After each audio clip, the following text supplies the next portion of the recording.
Is it panic time in San Diego? Who's going to figure things out first? Our beloved Colorado Rockies or our dreaded rivals who still don't think that Matt Holliday touched home plate? You are Locked On Rockies, your daily Colorado Rockies podcast. Part of the Locked On Podcast Network, your team every day.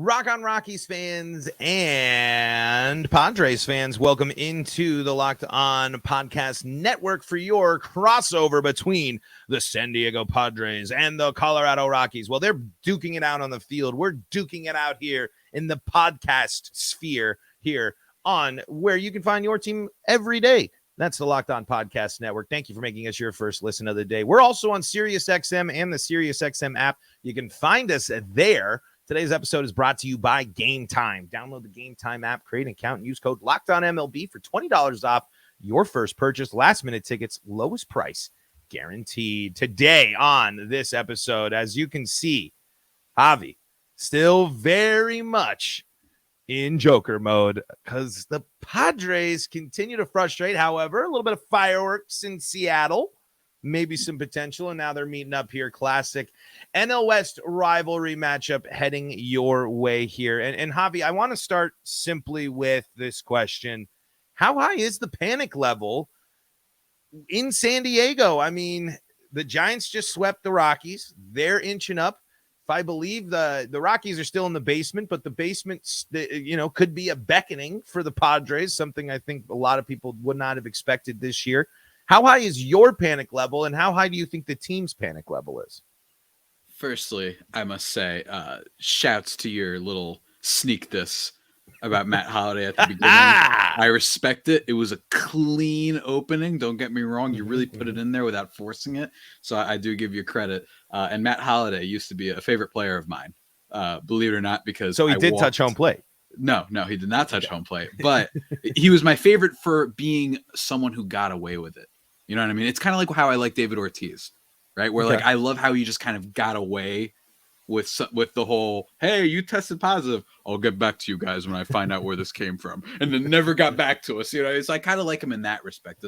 You have to appreciate when people get away with things. You know what I mean? Definitely all the time. But to get back on track, look, with the Pods, it's just kind of the panic level is high. Let me be very clear, and I think that what happened is, over the last week, I know I did on my show an episode about AJ Preller and organizational dysfunction, and just kind of it's just really hard to see the light for the Padres right now. At least for a lot of fans, I think, because they've been among one of the worst, most disappointing teams. I've compared them to the 2015 Nationals, who just, aside from Bryce Harper winning that MVP that year, everybody just drastically underperformed. And that's kind of the vibe that this team has, just wasting a whole lot of talent, wasting their Mount Crushmore lineup. And I know that when we faced you guys at the top of the season, it wasn't that great either.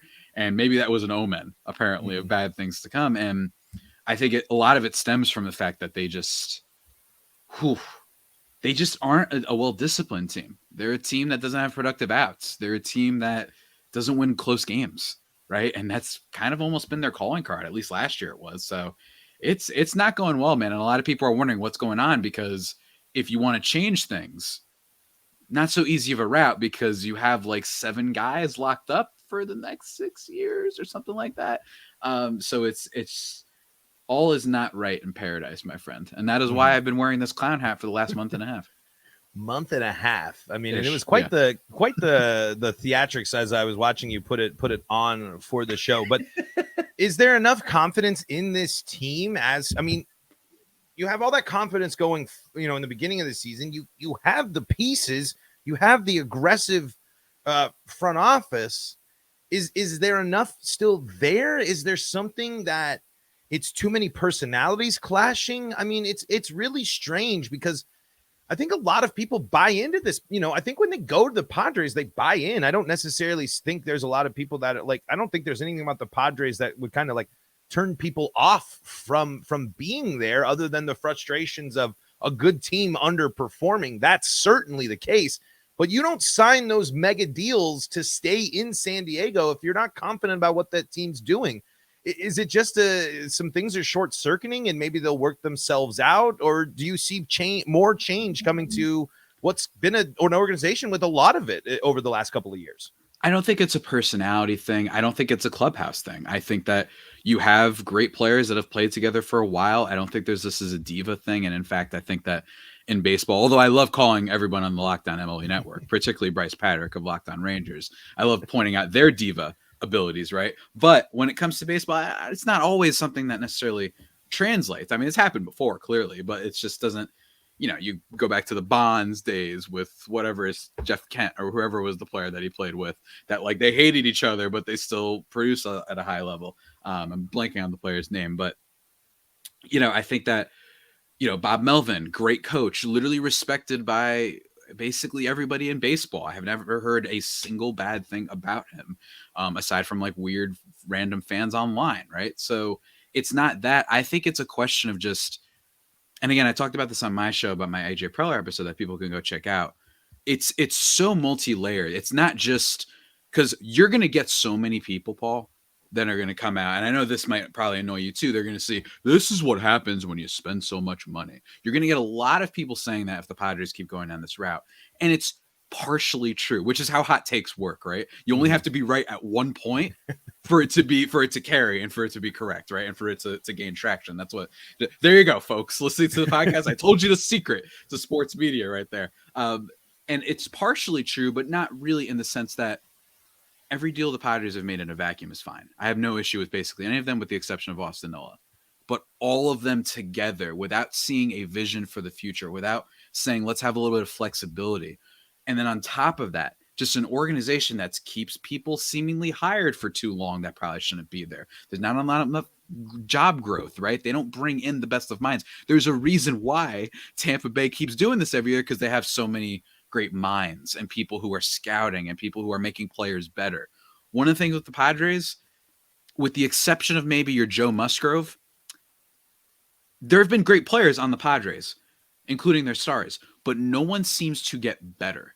It is either they stay what they were or they get worse. Josh Bell, Brandon Drury, Adam Frazier, Mike Clevenger, Mitch Moreland, if you want to bring him up, right? You either are staying at your level or you get worse. That's seemingly what happens with the Padres. Like I said, you got Machado. He's had some great years. You have Tatis. You have Soto. But even Soto, to an extent, Soto almost fit in that, right? But he's kind of maybe proving to be the exception a little bit. Yeah, he's been, but he always was sky high. But he had almost a whole full season of games of basically, that's not Juan Soto. Yeah, I mean, the first month of the season was pretty poor for him. The walk rate was great, but swinging through a lot of pitches that we're not used to seeing from Juan Soto. So weird stuff on his part. He's fully bounced back. Don't get me wrong. As an offensive player, he's been by far the best player on the Padres this year.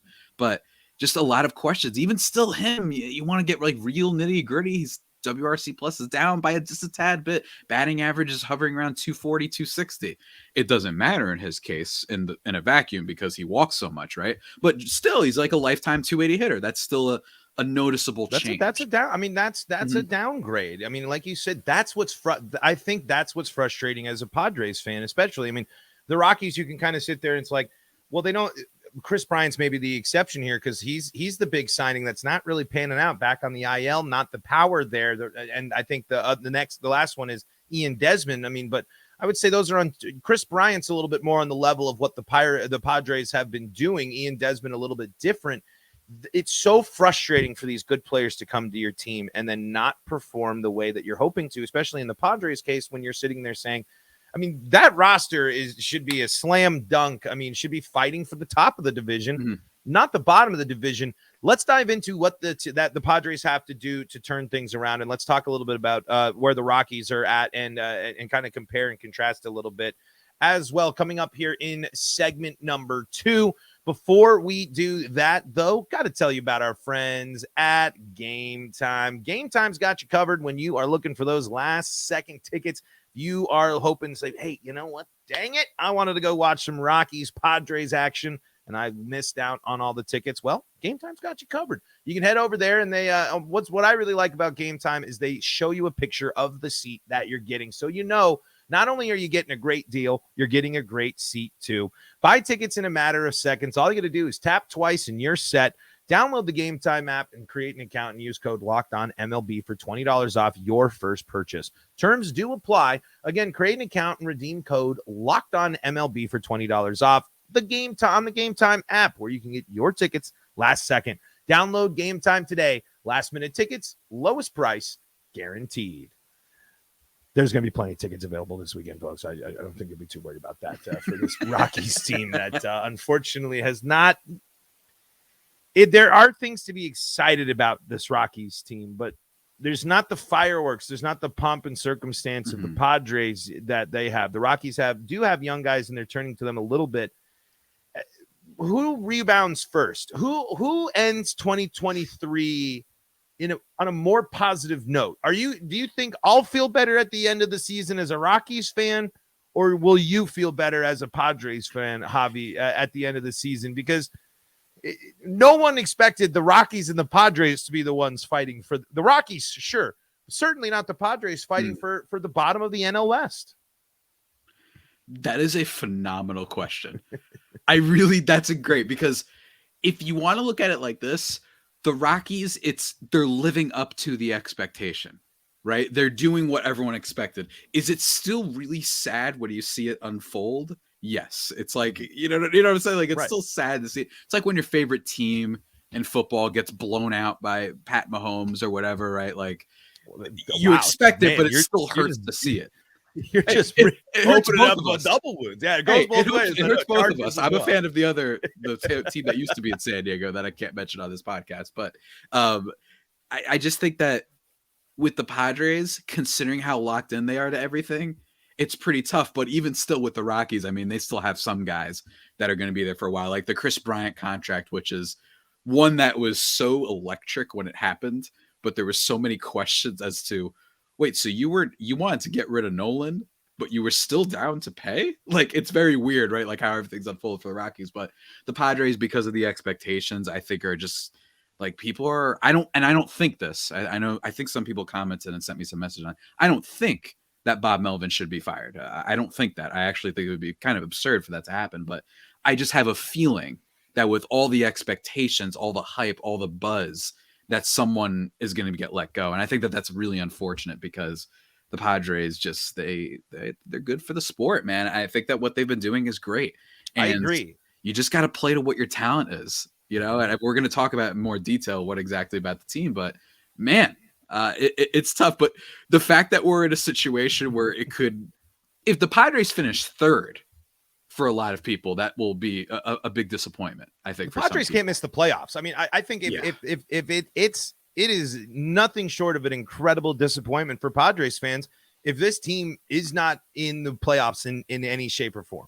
Yeah, I think it's as simple as that. If they make it, you never know what happens. Obviously, both teams that were in the NLCS last year were teams that weren't at the top, because the Braves got taken out, the Mets got taken out by yours truly. So anything can happen once you get into the dance. But you better at least get there, because you can't have an off season where you were like, we got a full year of Soto, we just signed Bogarts, and we're getting Tatis back, and you got worse. You know what I mean? That's pretty remarkable stuff. It would actually be impressive, I think, if the Padres were to not miss the playoffs. So let's see how it transpires, man. But I can't believe I said that, man. Yeah, it would be it would be sadder to be a Padres fan. Yeah, you'd be legit though. I mean, and we'll sit here and laugh from our little our island of irrelevancy of that back there. But can't lie, when the Padres goof up a little bit, it still gives me a chuckle there as a salty NL West dog. As for the Rockies, to avoid what you think is disappointment, this is a team that needs to finish the season telling you and following a little bit more of a direction. If this team stands pat at the trade deadline yet again, continues to send out the same lineup that they're sending out right now to continue to finish fifth or way below, and they didn't retool or reshape or rebuild to help them in the future at all, I don't necessarily know if you feel much worse, because to be totally honest, as much as there's things to be encouraged by the Ezekiel Tovars and the Nolan Joneses and some of these young guys to be excited about, the Rockies' biggest issue is the pitching. They haven't rebolstered this pitching staff. It's on full display this year with most of the main starting pitchers out for injury this year, including German Marquez out with Tommy John and Antonio Senzatella returning from the IL, yet only to go back on the IL the next start. And then you're turning to, the Rockies have had to turn to Denilson Lamet to get some starts here at this point. They're throwing Chase Anderson and Connor Siebold. The Rockies don't have a big plan to fix this rotation because German Marquez's contract is coming up. And how much is he going to want to really, he's so close to setting Rockies records. After this Tommy John, though, his certainty is there. You have Senzatella, but Senzatella isn't going to do much more than be a 4-5 to end his career, I think. And I'm all right with Kyle Freeland. Kyle Freeland can sit there and be the 3, the number 2. I think he's more than earned that, and that's fine. But looking to the future, the Rockies have turned to a lot of young guys, and unfortunately, the ones that showed promise this year also got hurt. And some of these other guys aren't ready, and then top pitching prospects for the Rockies are few and far between. So if you're a Rockies fan, and this team stands pat at the trade deadline yet again, that pit in your gut is just going to feel worse because it's at least with the Padres, man. They've been the most exciting team in the offseason the past 2 years. They're a team is going to do something at the deadline. They're going to do something. The question always remains, will the Rockies do anything? And again, I'm sitting here not confident that they will. I really don't. I know they need to, but how am I supposed to sit here and feel confident that this team is going to make a move when Jurickson Profar is going to be playing left field after the trade deadline, and I'm going to go insane? You know what I'm saying? That's the stuff that's so maddening about a Rockies fan. And I think Rockies fans and Padres fans would be in two different situations at the end of the year if the worst case scenarios for both of them pan out. Because the Padres, you're frustrated because this team's underperforming and there's those things. But you still are loaded with superstar talent, and the right season can happen next year. If everyone plays up to their capability, sure. The Rockies, it's just question mark, and you don't really know when their path to relevancy is going to come back because they're not really committing to getting back to that path. In my eyes, they had a strong May. The Rockies bounced back from being one of the worst teams in baseball to a serviceable to good May, going on a stretch where they won 6 of 8 series at one point, and they've still been kind of there, but they're still in 5th place. They're still well below 500. What does it all matter? If you're the Rockies and you don't do anything, how are you getting better? That's my biggest question for them. This is why I love recording with you, because I see the part in which the soul and you start the nihilism almost starts to set in, where you're like, why am I, you know what I mean? Like a little bit, I see the light leaving your eyes and all that. It's really incredible stuff. It feels like the story of these two teams is a team that did too much and what they did do, and if they did it wrong. And then the Rockies are a team of what they didn't do. And what it feels like for the Rockies as well is, you brought up German Marquez, shouts to the days of Trevor Story, shouts to the days of maybe even Troy Tulowitzki, if you want to go back that far, just seemingly not trading guys at the right time. For Nolan Arenado, not getting really all that impressive of a package, considering how great of a player he is. If you trade Nolan mid-season, the haul that you would have gotten for him would have been insane. And just going back to that, that's what's, and it was the Cardinals. It's not like Arenado had an immovable contract. Right. You know what I mean? They paid $50 million. They paid the Cardinals to have Nolan play. That's the stuff that's you can criticize the Padres for spending too much money, I guess. But they have Xander Bogaerts. They have Fernando Tatis. They have Juan Soto. They have Joe Musgrove. Yu Darvish. The list goes on and on and on. That team's going to figure it out. Your Ryan McMahon led Colorado Rockies aren't there are players I love, and I love these players, but I just don't understand the Rockies' inability to read the room. How do the Giants just bullied the Rockies at Coors Field? The Rockies had 2 chances to win games, actually, but the Giants, I was doing it. The Giants are 32-9 against the Rockies in the last 42 games or something like that. That's ludicrous over the last 3 seasons. It's ludicrous how good the division is compared to the Rockies. And the Rockies and Padres fight back and forth, but I see the Padres doing things. I see the Giants there. I see Arizona. There's a plan. There's a semblance plan of for a plan. every other team in the NL West but the Rockies. Even if it was a bad plan, which it might have been for the Padres, there's a plan though. Yeah. Like we had an idea. I remember when The Athletic put out that piece on Jeff Bridrich that talked about that. Like there's just no plan. You know, some stuff of nepotism and all that. Like no one really liking him. With the Padres, it was like there's a lot of issues here, and he's a micromanager and all these things. But there is a plan, and there were some people that did defend Pro, right? It was bad. It was a tough article, but there was at least like some saving graces. And then they had their season last year that kind of had, and here we are now. But the Rockies, like from afar, it's just like, why the Trevor Story thing? Like, and don't get me wrong, I'm rooting for the guy, but Brad Hand, like, why are you extending him? I thought that was the peak. Here's the reliever you trade at the deadline type of player. We have players like that every year that get traded. They didn't do that. The Trevor Story, you lose him for nothing. You lose John Gray for nothing. You don't trade John Gray, and you don't give him the qualifying offer. So it's just very like, give him the same offer the Rangers wanted. He wanted just the same deal the Rangers wanted. He said he wanted to be a Rocky. That's the issue. Those are the issues. You can't keep your players in Colorado, and you're not instilling the confidence enough in them to say, I am proud to be a Colorado Rocky. There are only a handful of players, I think, that will sit down and say that they are proud to. Charlie Blackmon and Todd Helton, they'll sit there and be like, I loved being a Rocky for life. But those dudes could have had great success. Not to say that they didn't. Todd Helton's a Hall of Famer, and Charlie Blackmon's an all-time Rocky. But, man, there is a huge issue when these star players leave and they aren't confident in the team, and then your inability to make the tough calls to just sit with some of these veterans. I mean, your boy, if Jurickson Profar is still on the Rockies after the trade deadline, that's not helping you get better. He's a good player. I think he's doing exactly what he wanted to do as a career. Let me go bounce back real quick in Colorado and a team and hopefully do that. Yeah. But you got to be willing to do that, to make those calls. The Padres, I think, are, and maybe will embracing that. And until the Rockies have an active trade deadline, they will continue to be in doubt. I want to focus a little bit more on what you think needs to happen in this series and going forward for the Padres, and if there's enough time in the season left to turn things around for San Diego.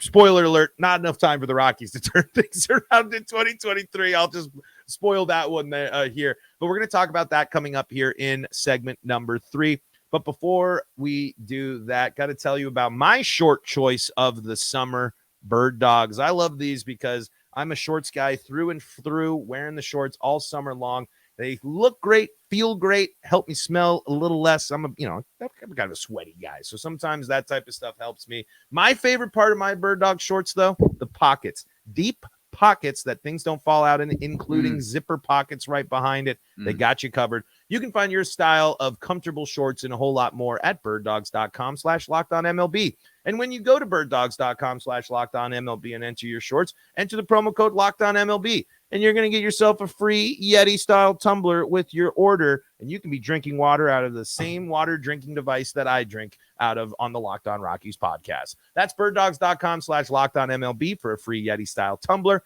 You won't want to take your Bird Dogs off. We promise. Folks, this is the Locked On Podcast Network. A little crossover action here between Locked On Padres and Locked On Rockies, one of my favorite jesters in the business over there.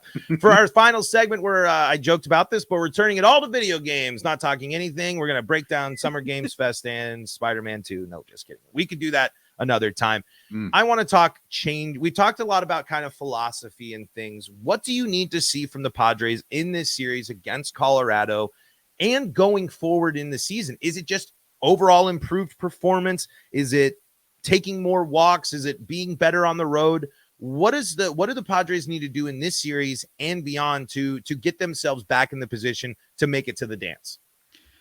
I think it comes down to, look, the saving grace for the Padres I've been talking about the past few weeks is they actually don't need to do too much when it comes to offense. Offense has been their thing. They are currently still last in baseball with runners in scoring position. If you want to go by WRC plus, they're 76. They're tied for the Royals. If you want to go by batting average, they're lowest in the league as well, with a batting average of an astoundingly, with a team that all made all these moves, with an astounding 201 batting average. Only the Detroit Tigers are worse in terms of batting average.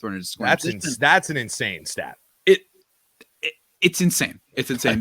And I even bring up the OPS stuff where their OPS is like 150 points lower than the next lowest team. It's really rough. And it kind of goes back to what I mentioned earlier, where they're just not a productive and smart batting team with runners in scoring position. I mean, it's just strikeout and it's just infield fly balls, not even outfield fly balls. It's just they don't make good contact. And part of that, yes, is players haven't played well. You look at guys like Jay Cronenworth, who got an extension that I questioned and still question why they felt a need to necessarily do that for a utility player. But again, he hasn't been so good. Trent Grisham has been getting a lot of crap, a player that I just have not believed in for a while. And he can't hit. He could field. He can't hit, though.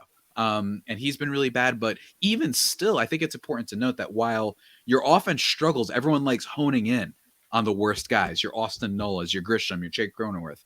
The guys at the top have not been good. Manny Machado just got back, but I'm too scared, Mr. Paul, to even look up his slash line. It's just that bad for Manny Machado. I know he just got back off the IL, but he was bad before then. And in fact, I think it was the first month, and I've said this a lot. His first month of the season, there was only 30 players who were negative in F4. He was one of the 30. That's right. The guy who nearly won and probably should have won the MVP last year. I mean, it's just 235, 287, 367, 363 slash line. He's looked bad.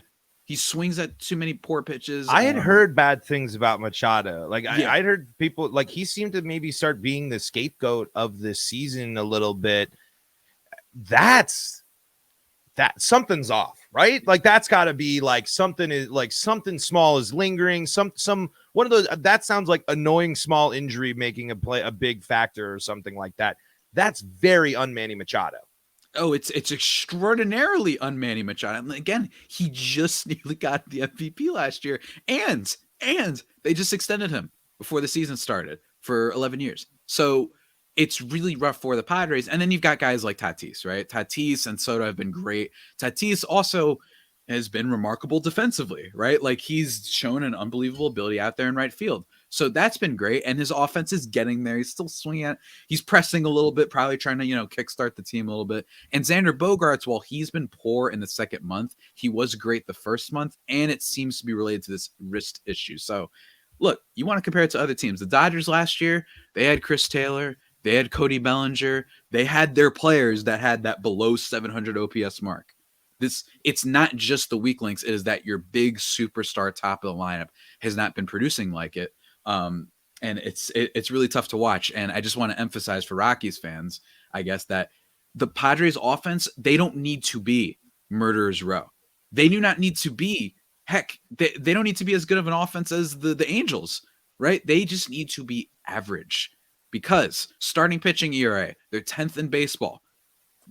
Relief pitching ERA, they're 3rd in baseball in ERA among their relief pitchers. Their bullpen is excellent. And in terms of most of your common defensive stats, outs above average, they are 1st in all of baseball, Paul. Jeez. In 18, the second best being the Diamondbacks, then the Mariners, then the Tigers, Royals, Brewers. So don't get me wrong, defense isn't everything, but it just shows you they've got the pitching and they've got the defense. Like big time. So that's all they really have to do is to just score a little bit, not be the most horrendous team with runners in scoring position. If you can do that, I think the pitching is going to hold through. Oh, well, hey, is Michael Wacha going to keep this up? If you're wondering why I have Pac-Man here, that's why, because of Michael Wacha. I was actually curious why Pac-Man Wacha, man.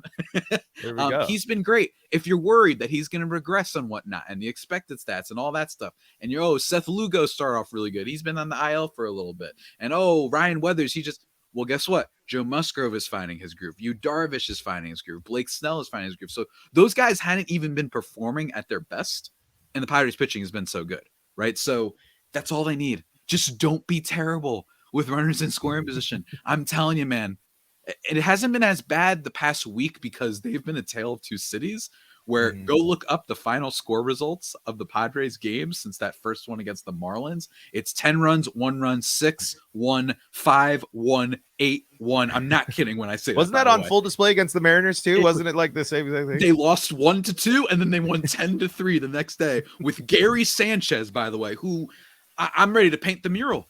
The man has come in, and Austin Nola, the Nepo baby that he is not playing nearly as much because Gary Sanchez, who has a lot of problems, hasn't shown it so far, though. He's hitting really well.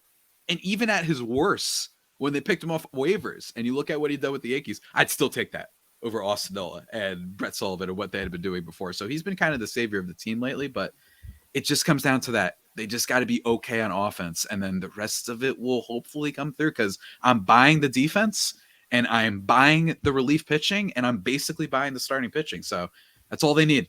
Come on, guys. Do it. Do it for the starting. Yeah. I mean, well, and that's the thing. Like when you're looking at that team too, it's like when the pitching's there and you have these fully capable offensive players, you hope that that's going to iron it out. Is there enough time for things for San Diego this season to make the wild card? And I asked Ben Kaspick this, I asked Miller Thomas this, and I want to ask you this. Does it really matter about winning the division in the extended wild card era? It's a good question. Too small of a sample size because it's only been 1 year we've had it.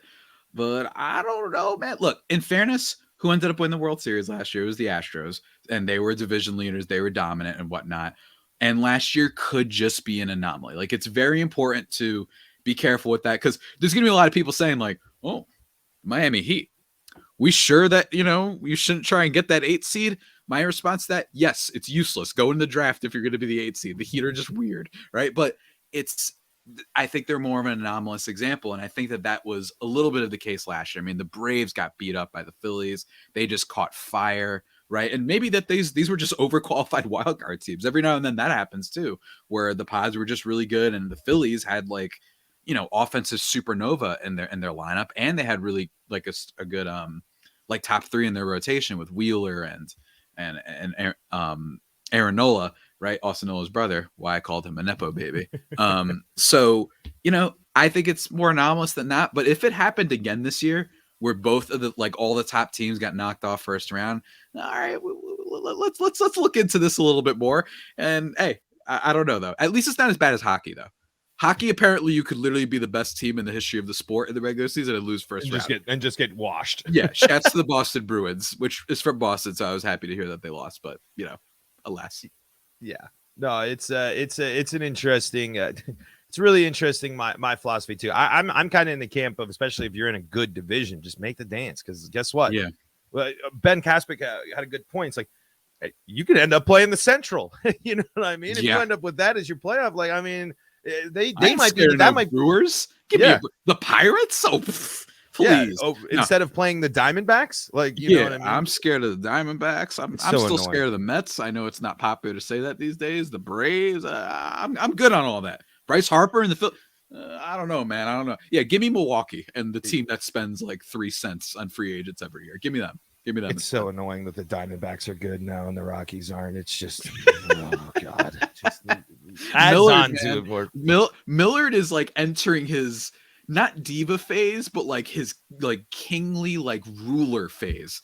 He's going to be the Thanos of Locked On if they win the division. That's all I'm saying, and it's totally possible. Yeah, totally it really. Possible. I mean, they're a fun team, man. They embrace the new era of baseball. They play the baseball that I want the Rockies. Bring people to Coors Field and run them out of the building, hitting runs and stealing bases all day. Hey, Rockies, Padres matching up. It should be, there's still plenty of time for the Padres here, but always a tough time for the Padres when I think, again, one thing for the Padres to fix this season and going forward is the Padres have to beat the Rockies. That is something that that Javi and Padres Nation will be rooting for here. But we're going to wrap things up for today's episode of Locked On Rockies and Locked On Padres. We'll be bringing you all sorts of action about this series and more throughout the season. You can find us on the SiriusXM app and SiriusXM as well. Just search Locked On Rockies, Locked On Padres, as well as get your play-by-play there and select the feed of your choice if you want to tune into the opposing team's broadcast. Maybe you can check that out on the SiriusXM app. Javi, the Joker, where can they go? Are you a Joker or a Jester? Because that's a Jester hat. Yeah, it's Jester for now. Okay. I took the Joker persona because I had done the video last year when Snell had the bad start, and I said it was like that. That scene in The Dark Knight when he does the threat that people will die. I'm a man of my word. I did that if Blake Snell didn't put it together. Really, one of my Honestly, I'm proud of that video. It was wild. If anyone wants to go look that up, just type in like Blake Snell and like the Joker thing, and you might find it. But yeah, go follow me on Twitter at Javapeno, JAVIIPENO, or at LO_Padres, and of course the YouTube if you want to see whatever I'm rocking fit wise and hat wise, and if you want to say hi to Pac-Man. So be sure to check that out. Absolutely. Paul Holden here for the Locked On Rockies side at Paul Holden 33 and at LO Rockies. You can find us Locked On Rockies on YouTube as well. If you follow me on Twitter, you're probably going to get just as much Mario baseball tweets as you will Rockies tweets is there. So if you're curious about the fictional mushroom kingdom world of baseball, I got you covered there as well. But Javi, thank you so much. Rockies, Padres all weekend long. We'll be breaking it all down right here on the Locked On Podcast Network.